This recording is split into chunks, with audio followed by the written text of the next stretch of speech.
Good morning guys. Nagbabalik na naman ang inyong pobreng nurse. Andito pala ako sa Starbucks ngayon sa Jeju pa din, pero ibang part naman siya sa Sogipo. Nagtry ako nung tangerine something nila. Tikman natin.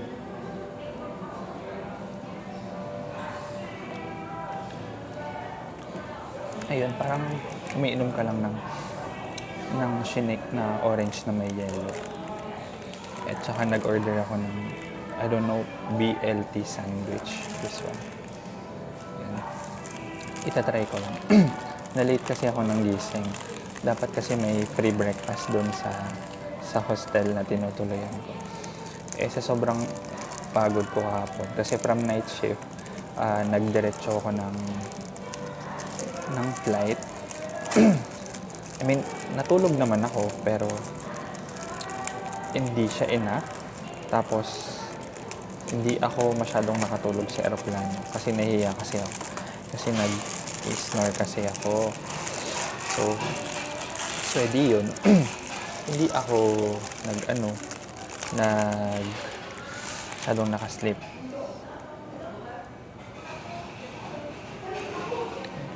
Tapos, sobrang alog. Yung turbulence kahapon. Tapos, may instance pa na kung hindi ka naka-seatbelt, as in, tatalsik ka talaga sa upuan. Yung kala mo nasa rides ka. Parang sa roller coaster, parang ganun. Ganun nangyari kahapon. Sumigaw nga yung mga tao. Akala ko nga babagsak yung aeroplano kahapon. Tapos, ang aga ko nakarating, parang nakarating ako 9 something. Ang tawag dito, ang check-in pa is 4 p.m. So, nag-ikot-ikot pa ako. Hindi ko alam kung, since bago ako sa area, hindi ko alam kung saan ako pupunta. So, buti na lang, iniwan ko yung, tawag dito, yung luggage ko muna kasi pwede namang iwan. Tapos, nakatatlong kain na ako, breakfast. Tapos, gutom pa ako, kumain ulit ako nag-Starbucks din ako kahapon. Tapos, bandang 3, sabi ko, nagugutom ako. Sabi ko, gusto kong kumain ng kanin. So, di yun. Pumunta ako sa, naghanap ako ng parang barbecue house. May mga black pork, kasi sikat yung black pork dito. So, nag-order ako ng parang black pork na shoulder, tsaka black pork na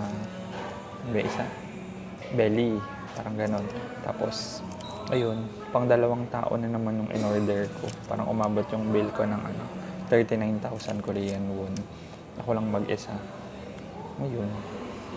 Tapos, may complimentary beer dapat kagabi. Antok na ako. From lang kasi siya, 4 p.m. until 10 p.m. So, hindi ko na siya nakuha. Bali yung 5 nights na stay ko pala. May kasama siyang ganun, yung complimentary beer. Tapos, merong pa-breakfast si Mayor.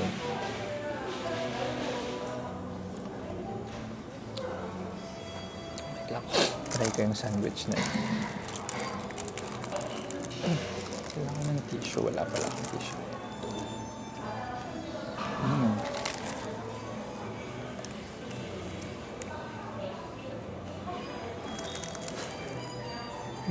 Yeah.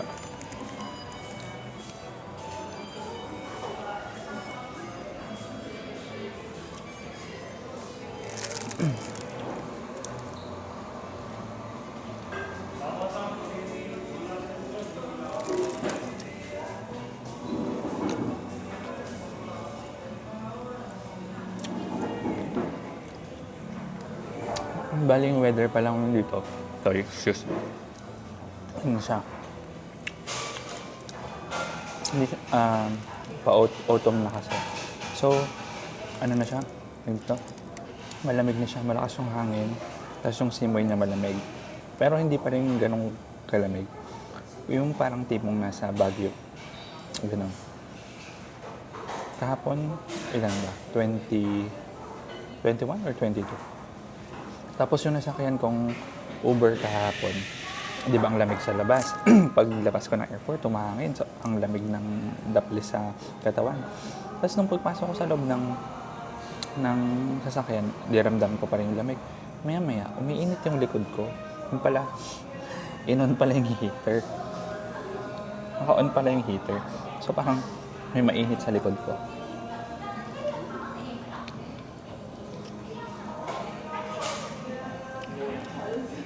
So naibsan yung lamig. Kaya sobrang sarap ng pakiramdam sa loob ng sasakyan.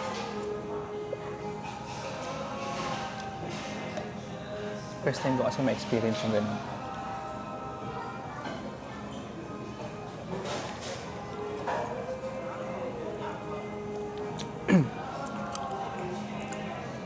Nakalimutan ko pala kayong ayain.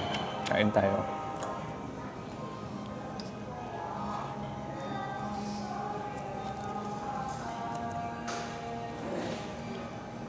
Bali today, wala akong, not today, yung itong whole trip na to, wala akong itinerary. Ikot-ikot lang, explore lang. Kasi nagtingin-tingin ako sa cloak.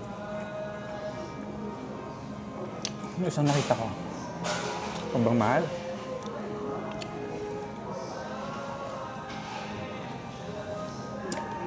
Sabi ko, wag na lang.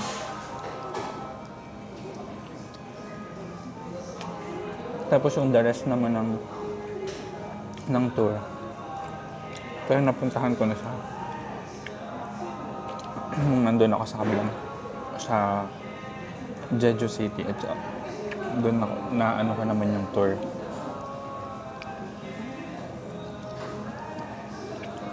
Bali nakapag South and West, then East naman ako. So, sayang naman kung uulitin ko, di ba?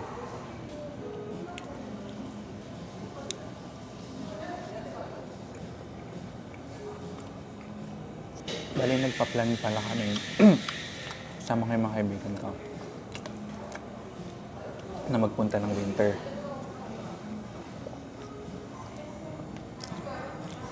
Bale, ano yan, nakaplat yung AL namin parang end ng January.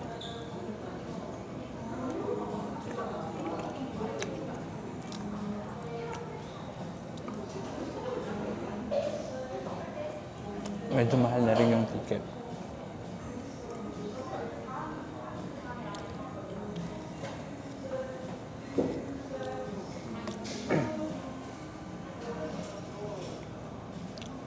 Bali yung nagastos ko ngayon sa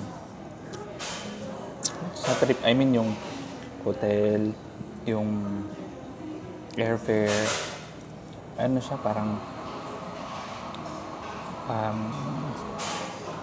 600 SGD. So, sa T-Way ako sumakay. Bali yung T-Way, mayroon na siyang, sorry, nag-brain freeze ako. Meron na siyang 23 kg na check-in plus 10 kg na hand carry. Tapos, yung dun sa 600 kasama na yung nag-hostel ako ngayon since mag-isa lang naman ako nagta-travel para mas tipid. So, kung 600 SGD, parang nasa 658,823 Korean won. Kung sa peso siya, wait lang, peso.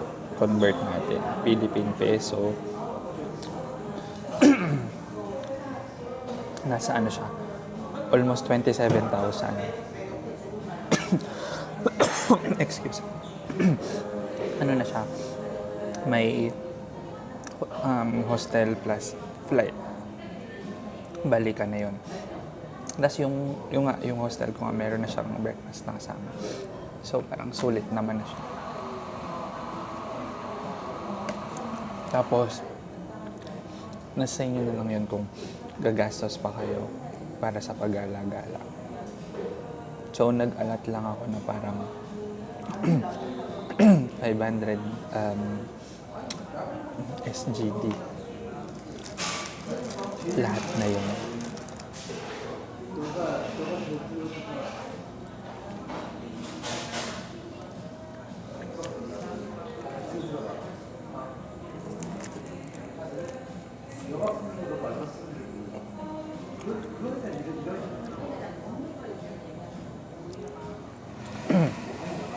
pupunta na lang ako sa palengke mamaya. Mag-iikot ako. Kasi may market dito din na sila. Titignan ko kung ano meron.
Hindi ko kasi pinag-aralan yung sa bus dito. So parang hesitant ako kung tuloy ko ba. Aralin ko, tingnan ko sa mapa kung ano yung malapit na pwedeng lakarin or malapit lang pag binas. Itatry natin.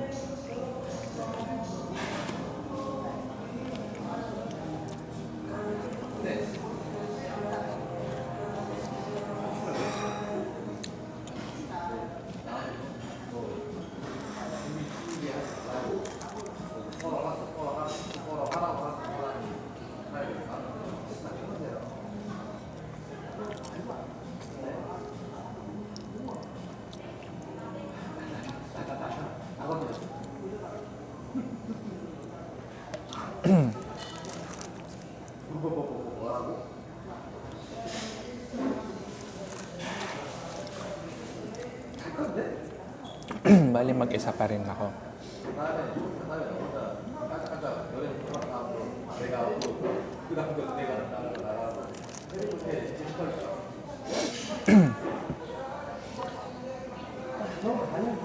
Wala, enjoy ko lang yung katahimikan dito. Kasi stress sa work. Kasi ang daming pasyente. So, ngayon, nililibang lang yung sarili. Pero makalimutan yung pagod. Shit. Sakit.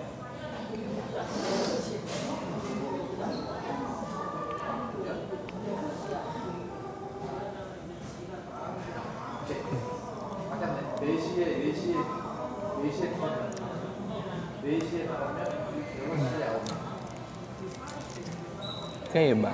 Hilig nyo rin mag-travel mag-isa or mas feel nyo na mag-isa lang kayo?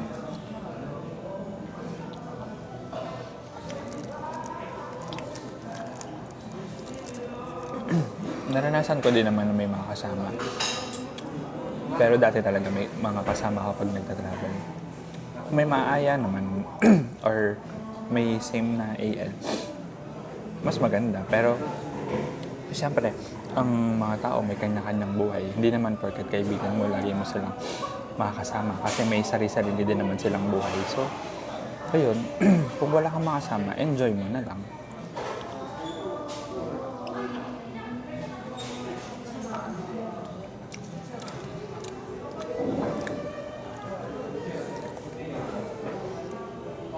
Ang kagandahan lang pag solo ka, wala kang iniisip na iba. I mean, yung walang mag-i-inarte. Yung tipong kahit saan ka magpunta, mahabang lakarin, mainit, walang magrereklamo sa'yo. Kaya, yun lang yung perks ng solo. Pero minsan, like, gusto mong mag-take ng picture, yung hindi selfie, wala kang magawa kasi wala namang ibang sa'yo, mag-take ng picture. So, ikaw na lang bahalang dumiskarte.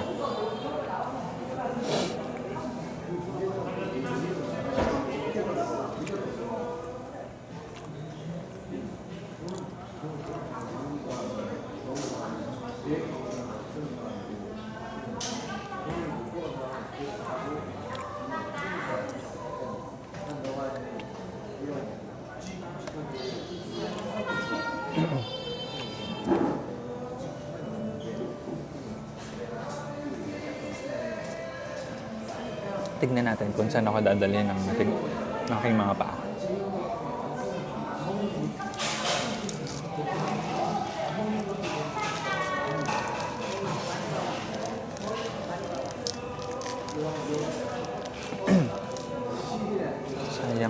Sayang yung breakfast natin. Nakalibre sana tayo ng breakfast. Kaso, syempre, tulog is life. So, pagod na pagod ka. So, wala ka namang choice.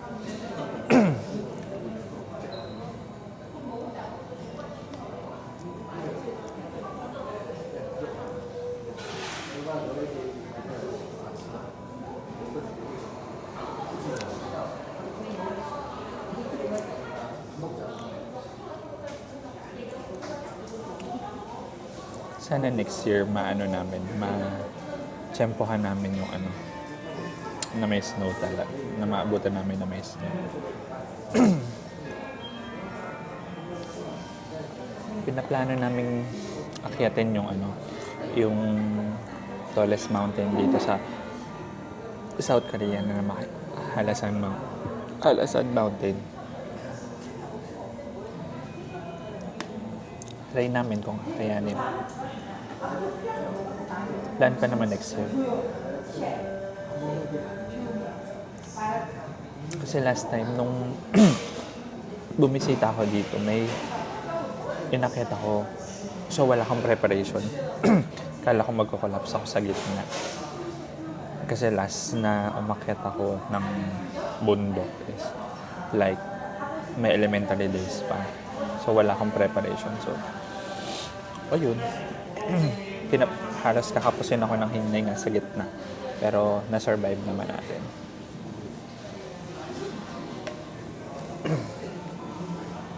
Na-enjoy pa rin naman natin.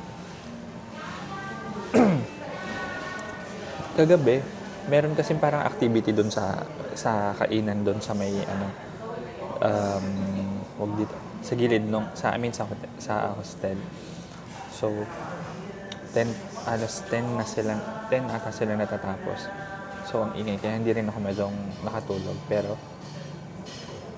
since pagod nga ako, kaya hindi ako nakalabas. So, hindi ko na-witness kung ano yung meron doon. Pero, bale doon parang sa review, meron talaga silang activity na ganun. Para sa yung mga nagstay doon. Para, alam mo yung, para makagain ka ng friends, parang may activity na gano'n, sabay kayo kakain, kwentuhan, parang gano'n. So, isa yun sa way na ginagawa ng hostel para mga yung solo travelers, magkaroon sila ng friends, makausap ka, yung parang hindi mo ma-feel na mag-isa ka, sobrang pagod ko. So, wala, hindi ako nakapunta.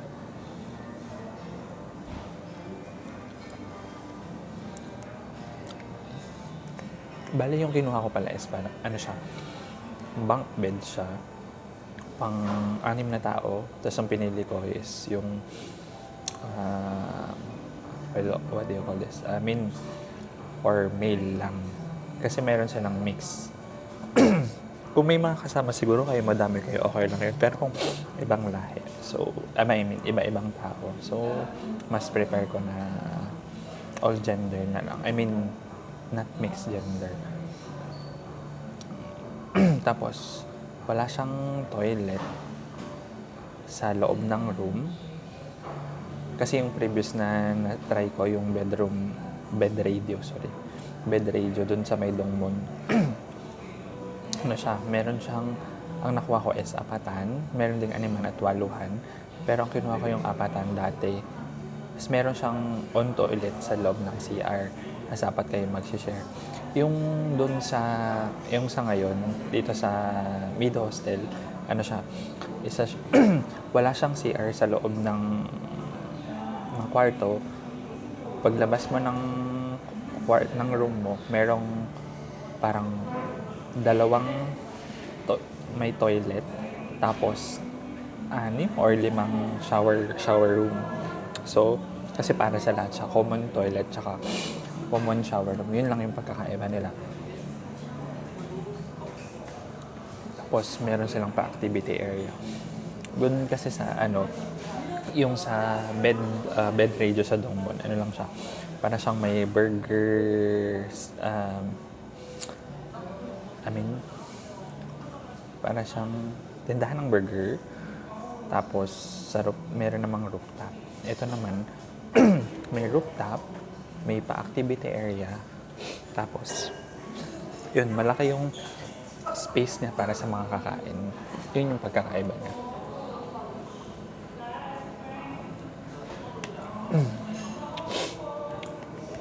Ayun. Naubos ko na pala yung sandwich.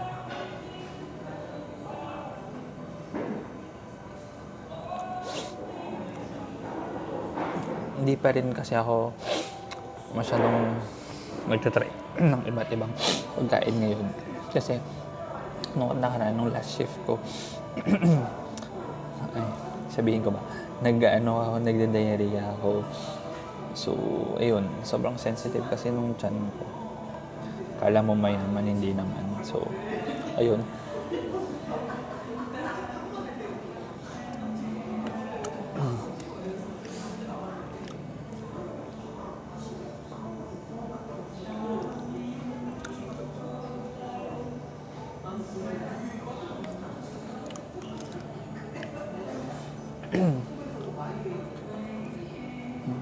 Ayun.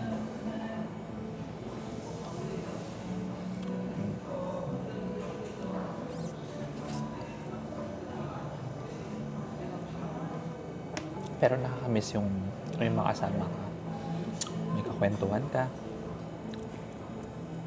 Ayun.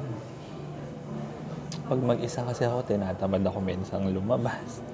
Tapos, syempre pag antok talaga. Tapos,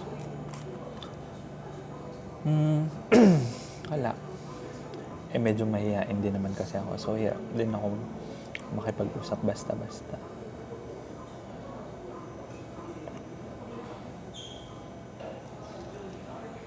Sige guys, tutuloy ko mamaya. Tapusin ko lang tong iniinom ko. Bye-bye. Update ko na lang ulit kayo mamaya.